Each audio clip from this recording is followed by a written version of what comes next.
We're here with Lenovo and have the company's first two Snapdragon X Elite PCs, the ThinkPad 14S Gen 6 and the Yoga Slim 7X. The Snapdragon X is Qualcomm's upcoming processor family, so far consisting of the X Elite and the X Plus. The first laptops with Snapdragon Elite are debuting today, and Lenovo is one of the launch partners.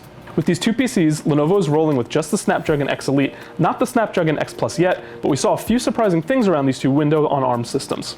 One of the first surprises is that there are consumer and business versions of these laptops. The ThinkPad is of course the business version, and Yoga is for the consumers. The ThinkPad T14X exists as an AMD and Intel version already, but now comes in a Snapdragon running Windows on Arm. You can outfit this with up to a 1TB SSD and 64GB of RAM since it's a business system. Lenovo's previous Snapdragon effort was the ThinkPad X13S. Now this one has more ports than the X13S, a bigger screen. Lenovo found that business users want a more complete array of ports and a slightly larger screen. And so what we have here is a 2.8K 14-inch OLED display, 4 USB ports, a privacy slider for the camera, and it's largely the same inside as the existing T14S, holding the same size battery.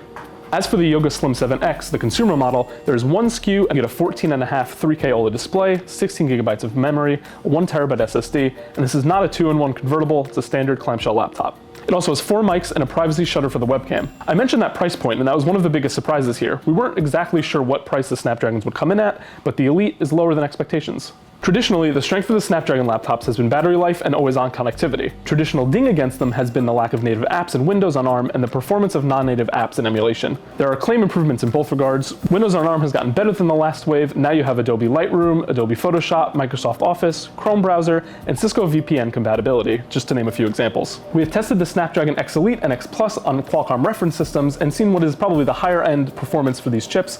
We'll test more when we are able to test them ourselves in the PC labs when they hit this summer.